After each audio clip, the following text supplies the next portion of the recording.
हमारे YouTube channel अंकित उलूपुरा में आपका स्वागत है। करते हैं क्वेश्चन नंबर 61 से, जिसमें साथियों पहला क्वेश्चन आपके सामने जिसमें पूछा जा रहा है कि डीसी मोटर की गति की गणना करने के लिए किस सूत्र का उपयोग किया जाता है। जिसमें आपका n बराबर ई बी अपान फाई दिया गया ए ऑप्शन, बी ऑप्शन दिया गया n बराबर फाई अपान ई बी, सी ऑप्शन दिया गया n बराबर ई बी फाई अपान 120 और यहाँ पर दिया गया डी बराबर n बराबर ई बी इंटू फाई अपान यहाँ पर 60 दिया गया। अब साथियों ध्यान देने वाली बात है, जब भी यहाँ पर ऐसा क्वेश्चन पूछा जाए सूत्र से रिलेटेड, तो आप यहाँ पर देखिए कि डीसी मोटर में पूछा जा रहा है या डीसी जनरेटर में पूछा जा रहा है। तो ये आपका डीसी मोटर में गति का सूत्र पूछा जा रहा है और इसमें जो सूत्र होता है साथियों क्या होता है, ये आपको देखने को मिलता है ऑप्शन नंबर ए, जो कि एन बराबर ई बी अपान फाई होता है। और ये आप कैसे कह सकते हैं, देखिए डीसी मोटर की जो घूर्ण गति होती है वो क्या होती है, ईएमएफ के समानुपाती होती है, मतलब कि एन प्रोपोर्शनल टू ईबी होता है। अब साथियों इसी के तौर पे आप कह सकते हैं कि जो फील्ड फ्लक्स होता है इसके क्या होता है, व्युत्क्रमानुपाती होता है। लेकिन एसी मोटर की जो घूर्ण गति होती है वो एन बराबर 120 हो जाती है, तो एन बराबर 120 के समानुपाती हो जाती है और पोल के व्युत्क्रमानुपाती हो जाती है। तो इसलिए जो हमारा सही हो जाता है साथियों ऑप्शन नंबर ए बिल्कुल करेक्ट आंसर हो जाता है, एन बराबर ई बी अपान फाई। कोई भी कंफ्यूजन होगा तो कमेंट बॉक्स में पूछ लीजिएगा, आपको जानकारी मिल जाएगी।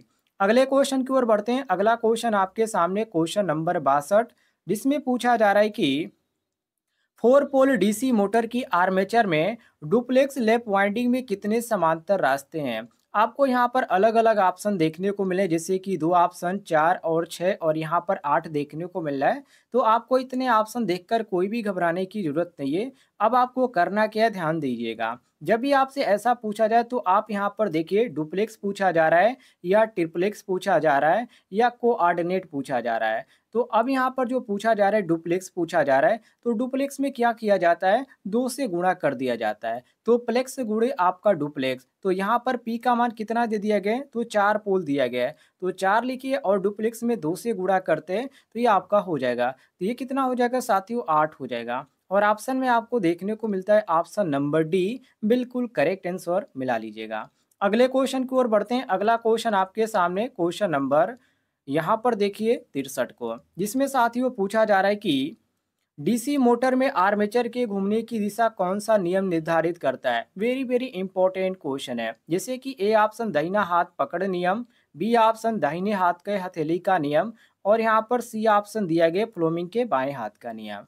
तो आप एक चीज ध्यान रखिएगा, जब भी घुमाव बल की दिशा की बात किया जाए या टार्क की दिशा या आर्मेचर की घूमने की दिशा की बात किया जाए, तो आप एक चीज ध्यान रखिएगा, उस समय आपका जो नियम लागू होता है फ्लोमिंग के बाएं हाथ का नियम ही लागू होता है।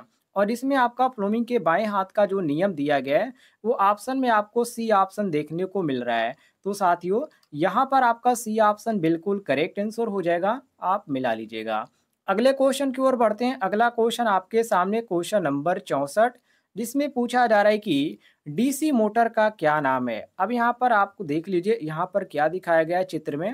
आपको यहाँ पर चित्र में आपको देखने को मिल जाता है इस E1 और यहाँ पर E2 और यहाँ पर साथियों आपको देखने को मिल जाता है आर्मेचर, जिसमें डीसी सप्लाई दिया जा रहा है। और यहाँ पर साथियों जो E1 और यहाँ पर E2 जो यहाँ पर दर्शाया गया है, ये फील्ड वाइंडिंग को दर्शाया गया है। और इसमें आपको एक चीज देखने को मिल जाती है, ये जो आपकी फील्ड वाइंडिंग है साथियों, ये आर्मेचर के किस क्रम में है, तो इस समांतर क्रम में है। तो समांतर क्रम में तो आप ऐसे ही कह सकते हैं कि ये डीसी शंट मोटर होगा। कौन सा मोटर होगा साथियों, डीसी शंट मोटर होगा। कि ये क्योंकि यदि फील्ड के समांतर क्रम में आर्मेचर जुड़ा है तो ये डीसी शंट मोटर होगा। और ऑप्शन में कौन सा दिया गया है, ऑप्शन नंबर ए दिया गया है। तो साथियों ये ऑप्शन आपका करेक्ट आंसर हो जाएगा, मिला लीजिएगा। अगले क्वेश्चन की ओर बढ़ते हैं। अगला क्वेश्चन आपके सामने क्वेश्चन नंबर 65, जिसमें साथियों पूछा जा रहा है कि डीसी मोटर में करंट की दिशा किस नियम से निर्धारित होती है। काफी इजी क्वेश्चन है, ये भी आपका होता है फ्लोमिंग के बाएं हाथ के नियम के। किसके नियम से, तो फ्लोमिंग के लेफ्ट हैंड रूल से, जो कि मैंने आपको पिछले आपको क्वेश्चन में इसके बारे में जानकारी दिया था। तो ऑप्शन नंबर आपका सही हो जाता है सी, बिल्कुल करेक्ट आंसर मिला लीजिएगा। अगले क्वेश्चन की ओर बढ़ते हैं साथियों। अगला क्वेश्चन आपके सामने क्वेश्चन नंबर 66, जिसमें पूछा जा रहा है कि डीसी शंट मोटर आर्मेचर द्वारा ली गई धारा की गणना करने का सूत्र क्या है? जैसे कि आई ए बराबर भी अपान आर ए, या बी ऑप्शन दिए गए आई ए बराबर ई पी अपान आर ए, या सी ऑप्शन दिए गए आई ए बराबर भी minus E B upon R A, और डी ऑप्शन दिए गए आई ए बराबर V plus E B upon R A.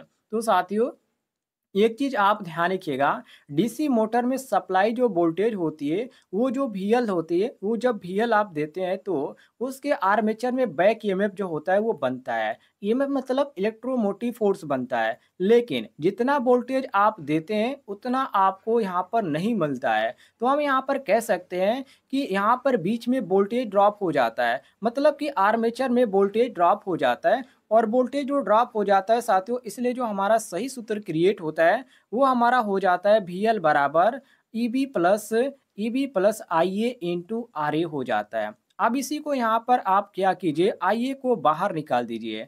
तो जब आप आई ए को बाहर निकाल देंगे तो ये आपका हो जाएगा V L minus E B upon R A. ये आपका सूत्र क्रिएट हो जाएगा, और ये किस में आएगा? एम्पियर में आएगा। इसको भी ध्यान रखिएगा। और यहाँ पर ऑप्शन में आपको कौन सा ऑप्शन सही देखने को मिल रहा है?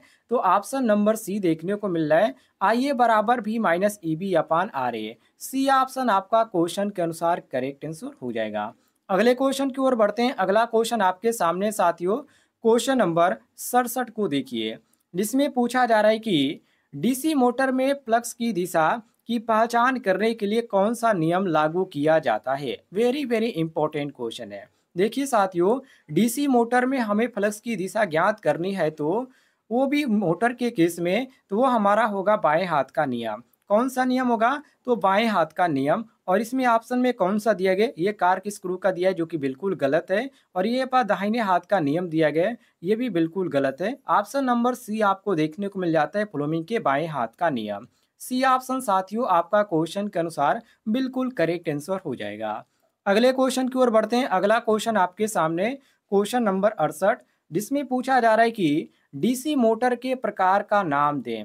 अब यहाँ पर चित्र को देखकर ही आपको बताना है ये कौन सा मोटर है। सबसे पहले आप देख लीजिए, इसमें दिया किया गया है। तो यहाँ पर आपको आर्मेचर देखने को मिल जाता है, और यहाँ पर साथियों आपको समांतर क्रम में, आर्मेचर के समांतर क्रम में यहाँ पर आपको एक वाइंडिंग देखने को मिल जाती है। और ये जो आपका आर्मेचर के समांतर में है, तो ये आपका शंट वाइंडिंग है। और इसी के साथ नीचे आप देखने को मिल जाता है आपको एक श्रेणी वाइंडिंग। तो साथियों आप ऐसे कह सकते हैं कि चित्र में दो आपको फील्ड वाइंडिंग देखने को मिल जाती है। एक जो है आपका आर्मेचर के समांतर क्रम में, तो दूसरा सीरीज क्रम में जुड़ा हुआ है। तो ये साथियों कौन सा हो जाएगा? तो कंपाउंड मोटर होगा। कौन सा मोटर होगा साथियों? कंपाउंड मोटर होगा।